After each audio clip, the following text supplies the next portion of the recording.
So we are concerned and we want to... Hey, we're the Madaras. I'm Amelia, my husband's name's Andrew, and together we have a 2-year-old son, Colton. Over the last few months, we've been converting this school bus into a tiny home. Join us each week as we post new videos of our build. We share the things that we like, the things that we don't, and challenges that we face along the way. I hope you guys enjoy this one. Hey guys, the weather has gotten cold quick.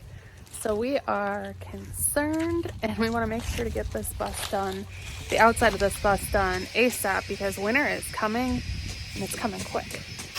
Andrew's inside cutting right now, but so far he's filled in that back window and now he's working on framing out the window for the top up here.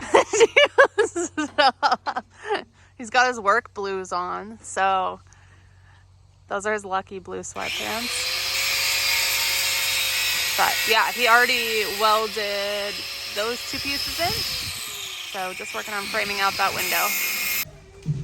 Yeah, Mom.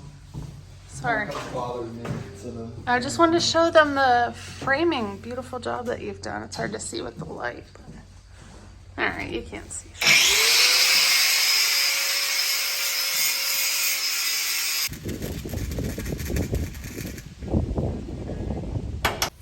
So Andrew is welding in the bus right now, and the other night we had a scare because it's important that you disconnect the batteries when you're welding the frame of the bus, or it can fry the batteries, so we've heard. And then last night, or 2 nights ago it is, 2 nights ago, Andrew was in bed and like jumped out of bed, ran outside, started up the bus because he was welding the bus and forgot to disconnect the batteries. Luckily, nothing happened and the bus started up and it's fine, but I just thought of that again and I like ran over to the bus. I'm like, make sure to disconnect the batteries because we don't want that to happen, but he did. So no worries there. But tip for everyone, just in case you didn't know.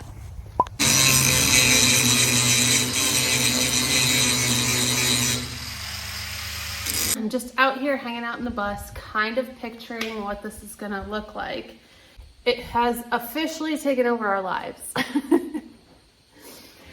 But what I want to talk to you guys about right now is a video that I posted a while ago, and it is bus size. If you guys haven't checked out that video, I highly recommend checking it out. It has a lot of good information in it. And I'll put it, I forget where it goes, on either side of here. I'll put it up there for you guys to check out. The reason that is so important when you're buying a bus is because, unlike houses, the bus price isn't determined by the size of the bus. I have seen buses that are the size of ours, so 40 feet, and they're $5,000.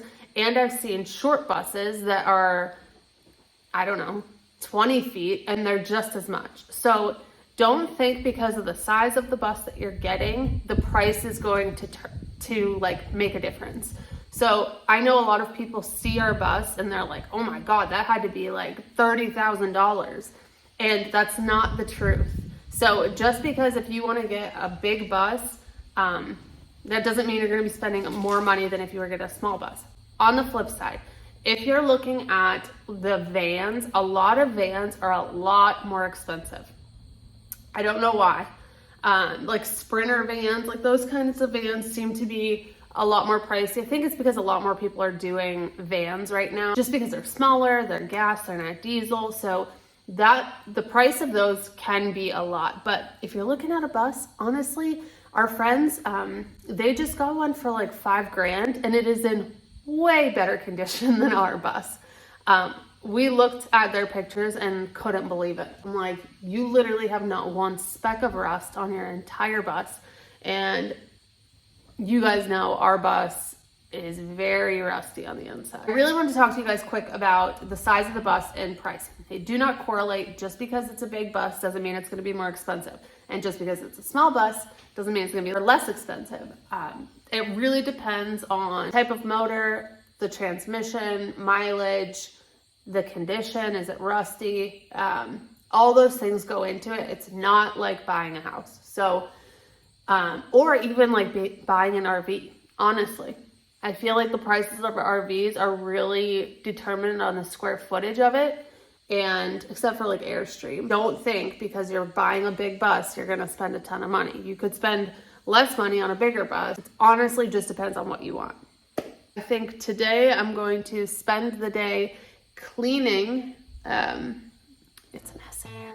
It's gonna be a disaster.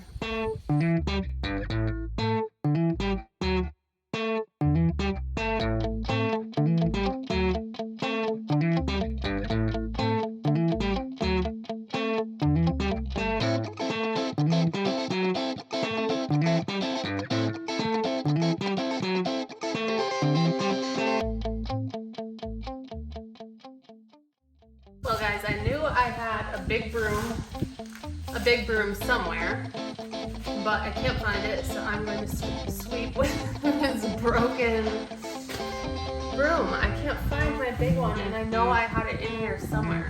I'm assuming it's broken and got thrown out, but I guess I'll break my back with this.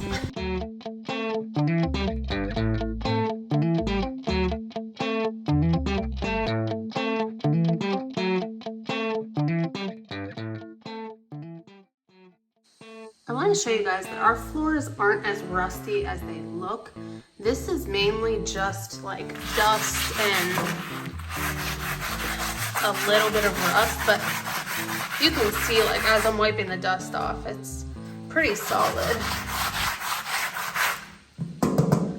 Yeah, a lot of it's just, you can see here, it's just the dust rolling around. So it's really not as bad as it looks. Well, maybe. I think I'm trying to make myself feel better.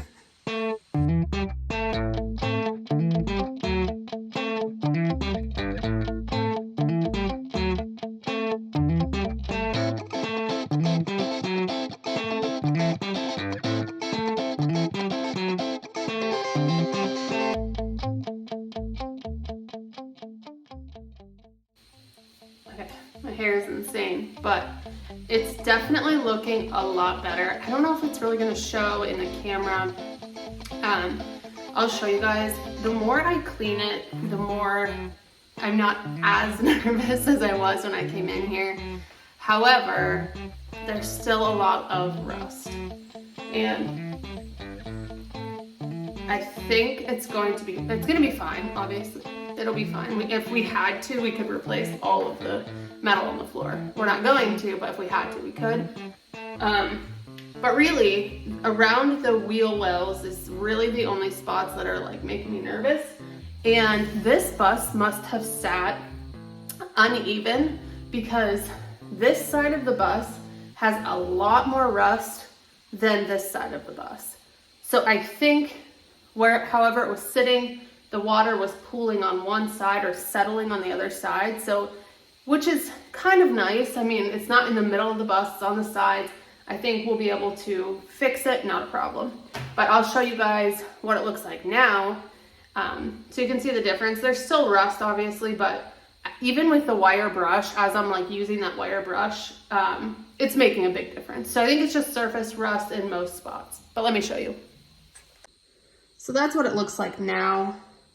It's really not bad at all. Andrew said he's gonna hook me up with the grinder so that I can get in here and hopefully get this pulled up a little bit more. I honestly think once I get the grinder and I go through this, I'm gonna be pretty happy with how the floor looks. This is like right where the wheel well is. You can see like all of that is rust. And there's a hole right here. So that's gonna need to all be patched. But you can see the rest of it is pretty good. Just some spots where the seats were. And this, I'm sure, will come up with the wire brush. These will definitely come up with the wire brush. So, but the majority of it is looking like this. So, not bad. Well, in typical Erie fashion, it has decided to start raining and has not stopped. So we're going to end this video here. We'll pick you guys back up next week. Thank you so much for hanging out with us. The whatever it's called, router, or I don't know. The thing.